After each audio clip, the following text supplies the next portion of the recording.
भाई लोगों, आप मेरे चेहरे की खुशी को देखकर समझ ही गए होंगे कि किस टॉपिक पर बात होने जा रही है।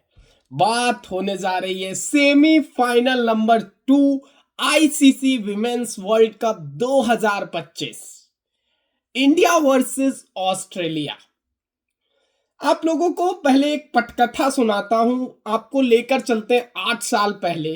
2017 में सेमीफाइनल नंबर 1 था वो, इंडिया वर्सेस ऑस्ट्रेलिया। इंग्लैंड का कोई मैदान था और भाई लोगों वो सेमीफाइनल हरमनप्रीत कौर की वो ताकतवर 171 रनों की पारी की बदौलत भारत ने सेमीफाइनल जीतकर फाइनल में प्रवेश किया था। आज हरमन की पारी तो थी, लेकिन local girl, name to be remember, local girl Jemimah Rodrigues. क्या इनिंग है भाई! 127 रनों की शानदार जानदार पारी, और उस पारी ने फोबी लिचफील्ड, जिसकी बेहतरीन 119 रनों की पारी 93 गेंदों में, को पीछे छोड़ दिया। हर एक खिलाड़ी पर तसल्ली से बात करेंगे और बात करेंगे सेमीफाइनल की। फिर थोड़ा कॉन्टेक्स्ट लेकर चलेंगे आपको फाइनल, जो डीवाई पाटिल स्टेडियम में खेला जाना है रविवार को 2 नवंबर को। आप लोगों को एक बात बताऊं, 19 नवंबर 2023 दिन रविवार का था। हम सभी 140 करोड़ भारतीय सुबह से इंतजार कर रहे थे दोपहर होने का। दोपहर हुई, शाम हुई, रात हुई और हम सब उदासियों सीन हो गए। ट्रेविस टुल्ला हमसे मैच बहुत दूर ले गया। आज एक टुल्ली फ्रोबी लिचफील्ड मैच हमसे दूर ले जा रही थी, लेकिन आज उस टुल्ली के सामने खड़ी होकर चट्टान की तरह खड़ी हो गई हमारी जेनिमा, हमारी हरमन, हमारी दीप्ति, हमारी ऋचा और हमारी अमनजोत कौर। लेकिन नेम टू बी रिमेंबर स्मृति मानधाना का भी पता आउट था, नॉट आउट था, कोई नहीं बता सकता, लेकिन आपको रिमेंबर करना पड़ेगा। स्टार्ट करते हैं भाई लोगों। देखो यार, सेमीफाइनल नंबर 2 ब्लेसिंग डिस्गाइज शुरू हो गया था जब इंडिया टॉस हार गई थी। मैं खुश हुआ था, लिटरली बता रहा हूं, क्योंकि मैंने कल बहुत कैलकुलेशंस करी, मैंने बहुत बातें करी, अपने आप से बातें कर रहा था कि क्या इंडिया पहले बैटिंग करनी चाहिए। मेरा सिर्फ एक ही दिमाग में चल रहा था, इंडिया पहले बैटिंग नहीं करनी चाहिए, क्योंकि इस ग्राउंड पर दूसरे बैटिंग करने के बाद अच्छा रिकॉर्ड है, क्योंकि थोड़ा सा ड्यू आना शुरू हो जाता है 35-36 ओवर के बाद। हैवी ड्यू आना शुरू हो जाता है, बॉलर्स को बॉल ग्रिप करने में परेशानी होना स्टार्ट हो जाती है। तो फिर मैंने अपने आप से बात करी, मैं सोच रहा था इंडिया टॉस हार जाए और ब्लेसिंग द डिस्गाइज हो जाए कि फैसला जो है वो हरमन पे ना एलिशा हेली पे चला जाए। और फैसला वही हुआ, हरमन ने नहीं एलिशा हेली ने लिया। और एलिशा हेली ने क्या फैसला लिया कि पहले हम करेंगे बैटिंग। भाई मैं बहुत खुश हुआ। यहाँ अमेरिका में सुबह का 4 बज रहा था और मैं खुशी से उछल रहा था। फिर 4:30 बजा, मैच शुरू हुआ, धीरे 1 ओवर हुआ, 2 ओवर हुए, मैं चाय बना रहा था, उसी समय दिल से निकला, क्या हरमन, क्या हरमन, ये क्या कर दिया तुमने, एलिशा हेली का कैच छोड़ दिया। आप लोगों को यार क्या बोलूं, हरमनप्रीत कौर यार, मतलब फिर मेरे दिमाग में आया, क्या हरमन का ये अंतिम मुकाबला है? हरमनप्रीत कौर का वो प्रेशर दिमाग पे दिख रहा है? क्या एज ए कैप्टन अंतिम मुकाबला है? क्या एज ए प्लेयर भी आज लास्ट मैच है? क्योंकि अब इंडिया जीतना मेरे को पचा पाना बहुत कठिन था कि इंडिया जीतेगा या हार जाएगा। लेकिन फिर एक क्रांति गॉड का शानदार बॉल, स्टंप बिखेर गया अलीशा हेली के 5 रन के निजी स्कोर पर 15 बॉलों में, और वो बहुत फंसी हुई नजर आ रही थी। अलीशा हेली यार लिटरली बहुत फंसी हुई नजर आ रही थी, बहुत ज्यादा फंसी हुई नजर आई, बिल्कुल वो अपने कलर में नहीं थी। लेकिन इसके बाद फोबी लिचफील्ड और एलिप्स पैरी हमसे मैच को नहीं, गेम को दूर लेती जा रही थी। हमारी घटिया फील्डिंग, हमारी कैचिंग नहीं, हमारे ऋचा घोष के स्टंप छोड़ना, फिर एक कैच छोड़ना, हर कुछ हमारे विपक्ष में जा रहा था। लेकिन कुछ चीज मुझे ऐसा वहां पर नजर आ रहा था कि कुछ तो पॉजिटिव्स इस गेम में चल रहे हैं जो भारत के लिए मैच को जिताएंगे। क्योंकि वो फील्डिंग चेनिमा ग्राउंड पर अकेली ऐसी नजर आ रही थी कि भाई मैं चौका नहीं जाने देगी। बोल रही थी बहनों तुम बस बॉल फेंको, मैं चौका रोकूंगी, मैं कैच लूंगी, मैं रन आउट करूंगी। चेनिमा की फील्डिंग शानदार थी, जानदार थी और भारत के लिए मैच में वापस आने का जान डाल रही थी। लेकिन फोबी लिचफील्ड के अलग ही रवैया थे, अलग ही रिवाब था। गजब की बैटिंग कर रही थी भाई। एक शॉट तो उसने ऐसा छक्का मारा जहां पर मिचेल स्टार्क स्टैंड्स में बैठा था, शन्न रह गया। ऐसा लगा कि ये लड़की के रूप में, लड़का के रूप में आ गई है। मैं Glenn Maxwell, David Warner, Kevin Pietersen. लेकिन फिर एक बहुत शतक पूरा होता है, पूरा ऑस्ट्रेलियन ड्रेसिंग रूम खुश हो जाता है। लेकिन फिर उधर से मैदान पर अमलजोत कौर एक बेहतरीन बॉल प्रमूव करते हैं, उसको खेलना चाहती थी लेकिन बॉल थोड़ा स्लो आई, लेकिन थोड़ी नीचे भी रही। जहां पर टप्पा पड़ा वहां से बॉल उठनी चाहिए थी, नीचे रही। नीचे रहने के कारण क्लीन बोल्ड हो गई। वहां से ऐसा लगा कि जब 180 रन 27 ओवर में और दूसरा विकेट मिलता है, लगा कि अब थोड़ा दरवाजा खुलेगा। भारत ने कोशिश भी बहुत अच्छी करी भाई लोगों। आपको मैं सच बता रहा हूं, भारत के स्पिनर श्रीचरणी और राधा यादव ने वहां से सिकंजा कसने की कोशिश करी। फिर दीप्ति शर्मा, अमलजोत कौर और साथ में भारत रेणुका सिंह। क्रांति गौड़ उस लय में नजर बिल्कुल नहीं आ रही थी। 10 के रन रेट से रन दे रही थी। एक ओवर उनको और डलवाया गया, उसमें भी वो महंगी साबित हुई। फिर उन्हें वापस लाने के लिए हरमन गलती नहीं करना चाह रही थी क्योंकि वो अपनी लाइन लेंथ खो चुकी थी। इसके बाद श्रीचरणी ने जेनिमा के हाथों बेथ मुनी का कैच कराकर इंडिया को एक बहुत बड़ा विकेट दिया वहां पर। क्योंकि बेथ मुनी ऐसी थी जो स्पिनर्स को भी अच्छा खेलती है, फास्टर्स को भी अच्छा खेले, कदमों का इस्तेमाल बहुत अच्छा करती है। और 24 रन के निजी स्कोर पर इसका पवेलियन जाने पर भारत को एक बहुत ही उम्मीद जगने लगी थी। फिर एनेबल सदरलैंड का वो कॉटन बोल्ट, कैसे भूल सकता हूं वो कॉटन बोल्ट की एक बार बच गया था। गेंद आगे श्रीचरणी की गिर गई थी, लेकिन उसी ओवर में श्रीचरणी ने एक शानदार कॉटन बोल्ट करके भारत को चौथी सफलता दिला दी। 4 विकेट ऑस्ट्रेलिया के 228 पे गिरने के बाद अब ऐसा लग रहा था कि अब कुछ तो संभव होने वाला है, कुछ और ही गठित है। क्या ऑस्ट्रेलिया 300 बनाएगा या नहीं बनाएगा? लेकिन सोच अभी भी दिमाग में चल रही थी। लेकिन इसके बाद एस्ले गार्डनर आती हैं, फिर इलिप्स पेरी को राधा यादव जब बोल्ड कर देती हैं 77 के निजी स्कोर पर, तब तो ऐसा लग रहा था कि अब भारत के पक्ष में, क्योंकि उस समय 40 ओवर में 5वां विकेट गिर गया था और ऑस्ट्रेलिया का स्कोर 243 रन था। लेकिन फिर गार्डनर और थालिया मैकग्राथ, लेकिन थालिया मैकग्राथ, क्रांति गौड़ और अमलजोत कौर रन आउट होती हैं घोष और रोड्रिक्स के शानदार थ्रो पर। लेकिन फिर किम गर्थ के साथ मिलकर एस्ले गार्डनर भारत से मैच दूर लेती जा रही थी। हर ओवर में 10 रन ले रही, 10 रन ले रही, चौके मार रही और रन भाग रही। और फिर वो राधा यादव की एक ओवर में 2 छक्के मारकर 49वें ओवर में 332 पहुंचा दिया। अब मेरी उम्मीदें थकने लगी थी।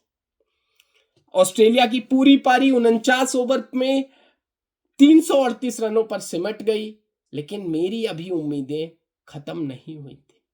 मैं सोच रहा था कि कहीं ना कहीं कुछ ना कुछ ऐसा हो जाएगा, शेफाली एक इंपैक्टफुल नॉक खेल लेगी, या फिर कुछ ऐसा होगा कि स्मृति मानधाना आज अपने वर्ल्ड क्लास इनिंग खेलेगी, या हरमनप्रीत कौर फिर 171 वाली पारी नजर आएगी। वो बिलीव हो सकता है कि कोच, कप्तान सबने मिलकर वो बिलीव दिखाया हो कि ऑस्ट्रेलिया के खिलाफ हमने 414 चेज करते हुए उनके करीब पहुंच गए थे, तो क्या हम 338 चेज नहीं करते? बस यही कोच और कप्तान का जो कहना था, शायद उन्होंने ये कहा हो। लेकिन इसके बाद हम आपको बताना चाहेंगे भारत के बॉलिंग के रिकॉर्ड को। क्या भारत ने बॉलिंग करी। रेणुका सिंह बहुत बेहतरीन शानदार बॉलिंग, लेकिन बहुत अनलकी हुई। एक एलबीडब्ल्यू की अपील जो आउट दी गई, फिर वो नॉट आउट हो गई, फिर हरमन ने कैच छोड़ा और फिर वो एक और कैच छोड़ा ऋचा घोष ने। तो रेणुका ने 3 विकेट लेने की हकदार थी, लेकिन उनका कॉलम 0 है। 8 ओवर 39 रन और कोई विकेट नहीं। क्रांति गौड़ स्पीड मास्टर है, लेकिन लाइन लेंथ नहीं है। 6 ओवर 58 रन 1 विकेट। श्री चरनी 10 ओवर 49 रन 2 विकेट। कोई बात नहीं कर रहा है श्री चरनी की, लेकिन श्री चरनी ने जो कंट्रोल मिडिल ओवर्स में और लेट मिडिल ओवर्स में करके दिखाया, वो कंट्रोल और किसी से संभल भी नहीं रहा था। Deepti Sharma 9.5 over 73 run 2 wicket, highest wicket taker बन गई, लेकिन आज उनकी कंट्रोल नहीं था बॉलिंग में। बॉडी लाइन पर जो स्पिनर बॉल कर रहा था वो कम रन खा रहा था, जो अप स्टंप के बाहर कर रहा था वो ज्यादा रन खा रहा था। तो जितना बॉल करना था बॉडी लाइन पर कर रहा था। अमलजोत कौर 8 ओवर 51 रन। आज इस लड़की ने प्रूफ किया, अच्छी बॉलिंग करी, और जो अमलजोत कौर बाद में महंगा साबित हुई, लेकिन बहुत बढ़िया बॉलिंग करी अमलजोत कौर ने। Radha Yadav 8 over 66 run 1 wicket. शुरुआत हुई भारत की 339 के चेज में। जब भारतीय टीम मैदान पे उतरी तो भारत की तरफ से शेफाली वर्मा और स्मृति मानधना, दोनों क्या जानदार खिलाड़ी हैं। खिलाड़ियों की खिलाड़ी हैं भाई ये दोनों, आप नहीं जानते इनको। शेफाली वर्मा ने तो शुरुआत ही गजब कर दी। 4 गेंदों में 10 रन बनाकर खेल रही थी, फिर एक अंदर आती हुई इन स्विंगर को नहीं समझ पाई और सीधे पैड में खा गई। खेलना तो चाहती थी मिड विकेट की तरफ, लेकिन पैड में खा गई। एलबीडब्ल्यू अंपायर ने भी आउट दिया, रिव्यू लिया, लेकिन वो रिव्यू जाया किया शेफाली ने, और 10 रन पर भारत भी का एक और झटका। फिर स्मृति मानधना, स्मृति मानधना की जितनी तारीफ कर, स्मृति मानधना ने गेम को कंट्रोल किया। और जब गेंद के लॉन्च फील्ड करना था, क्योंकि पहला विकेट गिरता है, इसके बाद आपको गेम कंट्रोल करना होता है कि दूसरा विकेट तुरंत ना गिरे। गेम को कंट्रोल किया। 9 ओवर तक 55, 56, 57 रन बना दिए। 59 रन था भारत का स्कोर जब स्मृति मानधना आउट हुई, और स्मृति को तो लगा भी नहीं कि उनके बल्ले से बॉल लगा है। अंपायर, लेग अंपायर भी शॉक था, फ्रंट अंपायर भी शॉक था। सिर्फ खुश थी तो एलिसा हेली खुश थी, क्योंकि एलिसा हेली को कुछ तो आवाज आई थी। शायद स्मृति को इतनी छोटी आवाज समझ नहीं आती है। जो अंपायरिंग करता है उसको समझ आया होगा कि अंपायर्स को भी कभी कभी नहीं सुनाई देती है, वो बात कीपर को सुनाई दे जाती है। तो वही हुआ। स्मृति मानधना बहुत अनलकी रही। लेग साइड के बाहर जाती हुई बॉल को अपने बैट का अंदरूनी किनारा लिया और गेंद एलिशा हेली के हाथ में, और कर्थ को दूसरी विकेट। इसके बाद जेनिमा रॉड्रिक्स और हरमनप्रीत कौर ने, पहले तो हरमनप्रीत कौर डॉट पे डॉट इतनी डॉट्स खेल रही थी। एक चौका मारा 5 डॉट खेली, एक चौका मारा 5 डॉट खेली, 5 डॉट खेली, एक चौका मारा। इस तरह की कहानी गत रही थी। लेकिन अब बात करूंगा मैं जेनिमा पे, फिर बात करूंगा मैं हरमन पे। इन दोनों पे बात करके फिर मैं दीप्ति, ऋचा और अमलजोत कौर को एक ही मुशायरे में समेट कर अपनी वीडियो का अंत करूंगा। जेनिमा रॉड्रिक्स एक मुंबई की लोकल गर्ल, मुंबई में मैच, नवी मुंबई में, और मुंबई एक बड़ा शहर है। जेनिमा रॉड्रिक्स अपनी कहानी बताती है कि जब 2011 का वर्ल्ड कप इंडिया ने जीता, तब वो बहुत छोटी थी, बहुत छोटी थी। वो सचिन का सेलिब्रेशन, वो इंडिया जब वर्ल्ड कप जीत के आए, मुंबई का पूरा बंद हो जाना, शायद वो कहानी लिखना चाहती थी। आज उसने अपनी बैटिंग से वो कहानी लिखी। ताकतवर शॉट खेलना नहीं आते हैं जेनिमा को। जेनिमा एक proper copy paste text book style cricket खेलती है। वो छक्का मारने के लिए नहीं जानी जाती, वो एक ओवर में एक छक्का नहीं मारती, एक ओवर में 3 चौके 4 चौके मारे जाने के लिए जानी जाती है। जेनिमा ने जिस तरीके से अपनी फीट का इस्तेमाल करके स्पिनर्स को कंट्रोल किया, एलेना किंग को कंट्रोल किया, जिसने पिछले ही मैच में साउथ अफ्रीका की रीढ़ की हड्डी तोड़ दी थी 7 विकेट लेकर के अपने स्पिनिंग जादूगर से। भाई समझ ही नहीं आ रहा था कि कैसे एलेना किंग को खेलेंगे, कैसे सोफी को खेलेंगे, कैसे गार्डनर को खेलेंगे। लेकिन जेनेमा ने दिखाया कि वो सोफी को भी खेल लेंगी, वो एलेना किंग को भी खेल लेंगी और वो खेल लेंगी एस्ले गार्डनर की ऑफ स्पिन को भी। उन्होंने अपने कदमों का इस्तेमाल किया, अपने स्वीट शॉट को खेला, रिवर्स स्वीप बहुत अच्छा खेला, चौके मिले, सिंगल मिले, लेकिन एक बार एलेना किंग ने उनको गच्चा दे दिया और एलिशा हेली ने वो कैच ड्रॉप कर दिया। और एलिशा हेली के हाथ में तो दस्ताने थी, कैसे कैच ड्रॉप हुआ ये कहानी भी बहुत अच्छी है।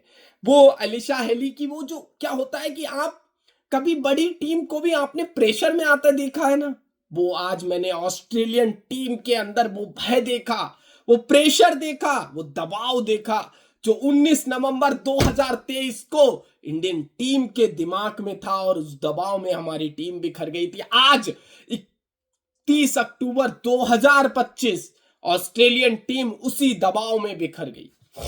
उसी दबाव में आज इतनी बड़ी टीम, चट्टान से भरी टीम जिसमें 10 नंबर तक बैटिंग है, मुझे लगता है किम गर्थ भी बैटिंग कर लेती है, वो टीम आज बिखरती हुई नजर आई। वो टीम आज टूट गई। वो टीम नजर नहीं आ रही थी क्योंकि बाउंड्री लाइन पर थालिया मैकग्राथ ने जेनेमा का एक कैच 106 रन के निजी स्कोर पर छोड़ा। जब 59 रन पर थी तब कैच छोड़ा एलिशा हेली ने। यार कोई कहता है कि भाग्य भी बहादुरों का साथ देता है। बहादुर थी तभी भाग्य ने साथ दिया और बहादुर थी तभी भारत को जीत के लक्ष्य तक पहुंचाया है। इसे जेनेमा रॉड्रिग्स का रियल गेम और एकदम गैंगस्टर वाला पारी मान लीजिए आप लोग। बहुत ही बेहतरीन पारी, जिस तरीके से पारी को बुना, 1 से 10 और 10 से 20, 20 से 50 और 50 पे भी बल्ले को सिर्फ ऐसे दिखा देना, 100 पे तो बल्ला भी सिंपल उठाना, हेलमेट नहीं निकालना, कोई सेलिब्रेशन नहीं करना, क्योंकि अभी उनको पता था कि अभी काम बाकी है और काम अभी हल्का नहीं बाकी है, काम बहुत सारा बाकी है, क्योंकि अभी भारत को जीत दिलानी है। उसके दिमाग में सिर्फ इंडिया था, सिर्फ इंडिया था। तो जेनेमा रॉड्रिग्स ने बेहतरीन 127 रन की नाबाद पारी खेली। जितनी तारीफ करी जाए इस पारी की उतनी कम है भाई लोगों। लेकिन अब बात करेंगे हरमनप्रीत कौर पे। हरमनप्रीत कौर, हर कोई उम्मीद लगाए बैठा था कि हरमनप्रीत कौर का कहीं आखिरी मुकाबला तो नहीं है, कहीं एज ए कैप्टन आखिरी मुकाबला तो नहीं है, कहीं एज ए प्लेयर आखिरी मुकाबला तो।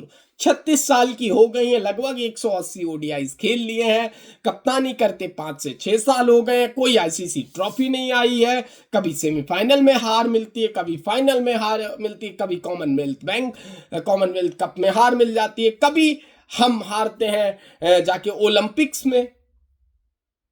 फाइनल हम जीत ही नहीं पा रहे ऑस्ट्रेलिया से, सेमीफाइनल हम जीत ही नहीं पा रहे ऑस्ट्रेलिया से। क्या करें, क्या सोचें, समझे, बस यही सोच समझ दिमाग में चलती रही हरमनप्रीत कौर के। और हरमनप्रीत कौर ने वो कंपोज कूल होकर धीरे धीरे पारी को बुनना शुरू किया।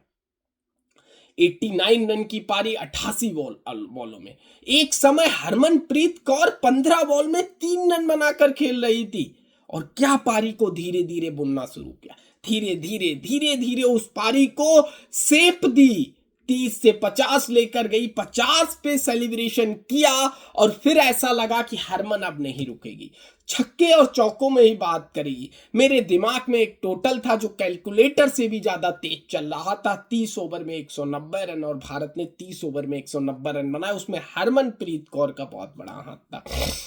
मैंने एक और दिमाग में अपने कैलकुलेटर बैठाया था कि भारत 40 ओवर में, अगले जो 10 ओवर में भारत को चेज मिले वो 80 रन का मिले, और वैसा ही हुआ। 81-82 ही चेज करने को थे 60 बॉलों में। तो बिल्कुल उसी लाइन पर भारत का चेज जारी था और यह चेज करके दिखाया हरमनप्रीत कौर की शानदार बैटिंग ने। 89 रन और जेमिमा रॉड्रिक्स का तो नाम याद रखना ही पड़ेगा। अब बात करते हैं दीप्ति शर्मा। जब हरमनप्रीत कौर आउट हुई तो एक हमारे हर भारतीय जो वुमेन्स क्रिकेट को फॉलो कर रहा होगा पिछले 8-9 साल से, उसके दिमाग में जरूर ये बात आई होगी कहीं अब वो सिलसिला ना शुरू हो जाए कि दीप्ति गई, ऋचा गई, अमलजोत कौर गई, फिर राधा, क्रांति और श्रीचरणी और रेणुका से कुछ नहीं होना।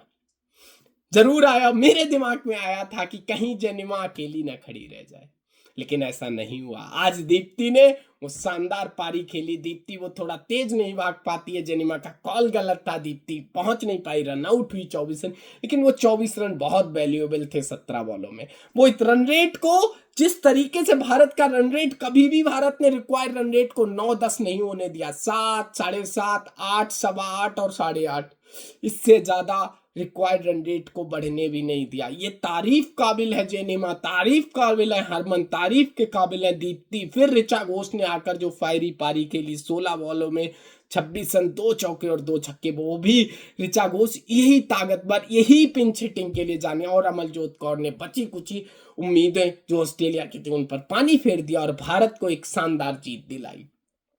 भारत ने ये चेज 48.3 ओवर में 341 रन बनाकर पूरा कर लिया और इस चेज के साथ Bharat ICC Women's World Cup 2025 के फाइनल में पहुंच चुका है भाई लोगों। और आईसीसी वुमेन्स वर्ल्ड कप 2025 का फाइनल रविवार को खेला जाना है 2 नवंबर को, और दोपहर भारतीय समय अनुसार फिर वही 3 बजे होगा और अमेरिका के सेंट्रल टाइम के अनुसार होगा सुबह का 3:30 बजे। तो क्या होगा, आप लोग हमारे साथ जरूर आइएगा, जुड़िएगा। मैच हम हो सकता है साथ में देखें और मजे करें भाई लोगों, बहुत मजा आने वाला है। अब ऑस्ट्रेलिया की बॉलिंग पे बात करते हैं। मेगन सूट ने 6 ओवर में 40 रन देकर 2 विकेट लिए, कोई विकेट नहीं लिया।